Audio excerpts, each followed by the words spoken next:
Guys, last part में पहले मैं आपको बताना चाहती हूँ कि वीडियो में गलत सबटाइटल होने की वजह से मुझे लगा था कि जिन गुंडों ने डॉक्टर और बो फैन पे हमला करा था उसे उस डॉन और उस दूसरे डॉक्टर ने भेजा था। लेकिन ऐसा नहीं है। असल में उन गुंडों को चूचू के लवर ने भेजा था ताकि वो बो फैन को पिटवा सके। इसलिए लास्ट वीडियो को थोड़ा सा इग्नोर कर देना और मैं कोशिश करूंगी कि अब से कोई गलती ना हो। तो चलिए अब इस एपिसोड को शुरू करते हैं।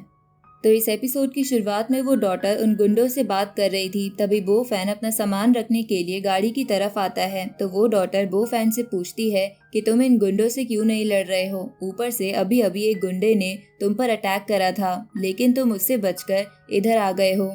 इस पर बो फैन कहता है कि मैंने ये सामान अभी अभी खरीदा है, इसलिए मैं नहीं चाहता कि ये सामान टूट जाए और इसके पैसे तुम्हें भरने पड़े। ये देखकर वो डॉटर मुंह बनाने लगती है। तभी बो फैन पर अटैक करने वाला बंदा फिर से उस तरफ आता है लेकिन वो डॉटर लात मारकर उसे नीचे गिरा देती है। ये देखकर उन सबका कैप्टन एक आयरन रॉड हाथ में ले लेता है। इस तरफ हम थोड़ी दूर देखते हैं कि एक गाड़ी में उस कैप्टन का सीनियर और चूचू का लवर बैठा था जिसने ही बो फैन को पीटने के लिए इन लोगों को हायर करा था। अब वो लवर उस सीनियर से कहता है कि क्या तुम्हारे गुंडे एक लड़के को नहीं पीट सकते।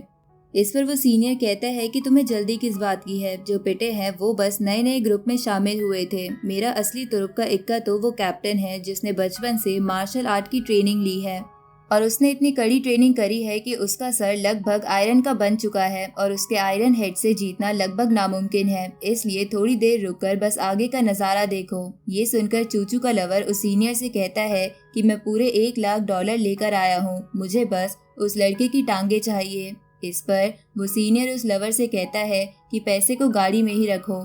साथ ही वो उससे पूछता है कि जो लड़की उस लड़के के साथ है वो कौन है, मुझे ऐसा लग रहा है कि मैंने उसे पहले भी कहीं देखा है। ये सुनकर वो लवर कहता है कि वो लड़की बस एक खटारा कार चला रही थी तो वो एक नौकरानी के अलावा हो कौन सकती है। इस तरफ वो कैप्टन अपने रॉड को हवा में करके अपने लोगों से कहता है कि तुम लोग इस छोटी सी लड़की को भी हरा नहीं पाए, तुम लोग मेरे किसी काम के नहीं हो, पर कोई बात नहीं, इस तीखी मिर्ची को तो मैं संभाल लूंगा। इसके बाद वो उस डॉटर से कहता है कि तुम चुपचाप मेरे पास आ जाओ और मैं आज जो भी हुआ वो भूल जाऊंगा। ये सुनकर वो डॉटर अपनी रॉड से उस कैप्टन के सर पर मारती है लेकिन वो रॉड उसके हाथ से छूटकर नीचे गिर जाती है। ये देखकर वो कैप्टन धीरे धीरे उसके करीब आने लगता है तो वो लड़की तुरंत ही आयरन रॉड उठा लेती है। साथ ही जैसे ही वो कैप्टन उस पर अटैक करता है तो वो तुरंत साइड में हटकर उस पर अटैक करती है लेकिन उस कैप्टन को कुछ भी नहीं होता और वो उस आयरन रॉड को उस डॉटर से छीन कर नीचे फेंक देता है, जिसके बाद वो उस पर अटैक करता है। लेकिन तभी बो फैन वो आयरन रॉड पकड़ लेता है। ये देखकर वो कैप्टन उससे वो रॉड खींचने की कोशिश करता है लेकिन उसे वो खींच नहीं पा रहा था। तभी बो फैन कहता है कि तुम्हारी रॉड तो काफी मजबूत है, अगर मुझे पता होता तो मैं ऐसी तुमसे और मंगा लेता, क्योंकि मुझे किसी काम में इन रॉड्स की जरूरत है। इस तरह वो कैप्टन उस रॉड को खींचने में अपनी पूरी जान लगा रहा था। तभी बो फैन उस डॉटर को पीछे करके वो आयरन रॉड छोड़ देता है जिसकी वजह से वो आयरन रॉड सीधा उस कैप्टन को लगती है। ये देखकर वो बो फैन से बोलता है कि तुमने मुझ पर हमला करने की कोशिश करी, देखते हैं हम में से कौन ज्यादा ताकतवर है। इसके बाद वो कैप्टन अपने सर से बो फैन पर हमला करता है जिसे देखकर वो डॉटर कहती है कि इससे बचकर रहना, इसका सर बहुत मजबूत है। पर बो फैन उस कैप्टन के सर पर मुक्का मारकर उसे नीचे फेंक देता है। ये देखकर वो कैप्टन कहता है कि मैं मार्शल आर्ट इतने सालों से प्रैक्टिस कर रहा हूँ तो तुम मुझसे बच कैसे पा रहे हो। इस पर बो फैन कहता है कि तुम्हें मार्शल आर्ट आती है इसका ये मतलब नहीं कि तुम किसी को भी हरा सकते हो, तुम्हें ये जिद छोड़ देनी चाहिए। इसलिए मैं तुम्हें एक ऑफर देता हूँ, अगर तुम मुझे ये बता दो कि तुम्हें यहाँ किसने भेजा है तो मैं तुम्हें और नहीं पीटूंगा। ये सुनकर वो कैप्टन इसके लिए नहीं मानता और फिर धीरे धीरे बो फैन के करीब बढ़ने लगता है, पर बो फैन उसे फिर पीट देता है लेकिन वो कैप्टन बार बार आए जा रहा था और अपनी हार नहीं मान रहा था। ये देखकर बो फैन अपनी टेक्निक का इस्तेमाल करके उस कैप्टन के सर पर उंगली मारता है जिसकी वजह से उसके सर में दर्द होने लगता है। ये देखकर बो फैन कहता है कि मैंने तो तुम्हें पहले ही कहा था कि मेरी बात मान लो, पर तुम नहीं माने। इस तरफ वो लवर उस सीनियर से बोलता है कि मुझे नहीं लगता कि आप इस लड़के का कुछ कर पाओगे, इसलिए आप अपने किसी बॉस को बुला लो। ये सुनकर वो सीनियर गुस्से में लवर से कहता है कि तुमने तो कहा था कि ये आम सा लड़का है, पर ये तो मार्शल आर्ट चैंपियन लग रहा है। अगर मुझे पहले इसकी पावर का अंदाजा होता तो मैं $1,00,000 में क्या $10,00,000 में भी तुम्हारा काम नहीं करता। इस पर वो लवर सीनियर से कहता है कि आप गुस्सा मत करो, मुझे लगा था कि ये कोई गरीब लड़का है, पर अभी भी कुछ नहीं बिगड़ा है, मैं सब कुछ संभाल लूंगा। इसके बाद वो पुलिस स्टेशन में कॉल करने लगता है, जिसे देखकर वो सीनियर बोलता है कि तुम ये क्या कर रहे हो, अगर पुलिस यहाँ आई तो हम सब फंस सकते हैं। इस पर वो लवर बोलता है कि आप टेंशन मत लीजिए, बहुत सारे पुलिस कमिश्नर को मैं जानता हूँ, मैं इस लड़के और लड़की को कम से कम 10 दिन के लिए अंदर डलवा कर रहूंगा। ये सुनकर वो सीनियर भी इसके लिए मान जाता है। इधर बो फैन उस कैप्टन से पूछता है कि क्या अब भी तुम मार्शल आर्ट प्रैक्टिस करते हो। इस पर वो कैप्टन कहता है कि नहीं, मैं अब कोई ट्रेनिंग नहीं करता, इसलिए प्लीज अब मुझे जाने दो। तभी वो डॉटर बो फैन के पास जाकर उससे बोलती है कि तुम इतनी अच्छी फाइट करना जानते हो तो तुमने पहले आकर मेरी मदद क्यों नहीं की। ये सुनकर बो फैन कहता है कि एक तो मेरे हाथ में सामान था, ऊपर से तुमने मुझे चुप रहकर पीछे खड़े होने को बोला था। ये सुनकर वो डॉटर गुस्से में उस कैप्टन को पीटने लगती है।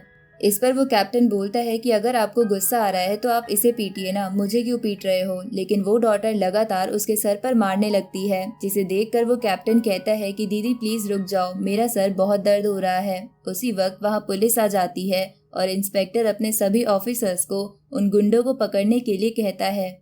तभी वो डॉटर उस इंस्पेक्टर को पहचान लेती है और वो इंस्पेक्टर ने भी उस डॉटर को पहचान लिया था, इसलिए वो डॉटर से पूछता है कि आप यहाँ क्या कर रही हो। इस पर वो डॉटर कहती है कि इन लोगों ने हथियार से मुझ पर अटैक करा था और उन्होंने मेरी गाड़ी भी तोड़ दी, पर अभी तक हमने नहीं पता चला है कि इन सब के पीछे कौन है। तो वो इंस्पेक्टर उस कैप्टन से पूछता है, सच सच बताओ तुम्हें यहाँ किसने भेजा था।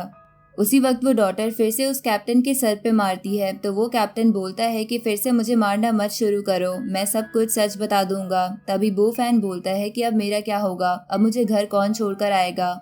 इस पर वो डॉटर कहती है कि मेरी गाड़ी तो टूट चुकी है, इसलिए तुम्हें अकेले ही वापस जाना होगा। तभी वो इंस्पेक्टर उस डॉटर से कहता है कि मेरा एक ऑफिसर सिटी में राउंड लगाने जा रहा है और वो आपके फ्रेंड को घर छोड़ देगा।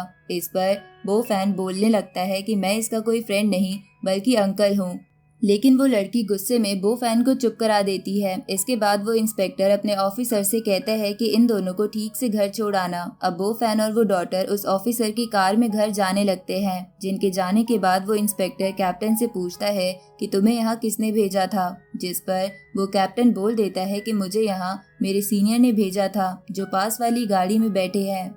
ये सुनकर वो इंस्पेक्टर कैप्टन के साथ उस गाड़ी की तरफ जाने लगता है। इस तरफ उस सीनियर ने ये सब देख लिया था, इसलिए वो गुस्से में उस लवर की गर्दन पकड़कर उससे कहता है कि क्या तुम मरना चाहते हो, तुमने मुझे ही फैमिली की एल्डर डॉटर पर हमला करवाया, ऊपर से तुमने पुलिस बुलाकर इस इंस्पेक्टर को भी मेरे पीछे लगा दिया, क्या तुम कोई पागल हो। इस पर वो लवर कहता है कि प्लीज मुझे माफ कर दो, मुझे इस बार कुछ भी नहीं पता था। तभी वो इंस्पेक्टर उस कैप्टन के साथ उस गाड़ी के पास आ जाता है और इसी के साथ ये पार्ट यहीं पे खत्म होता है।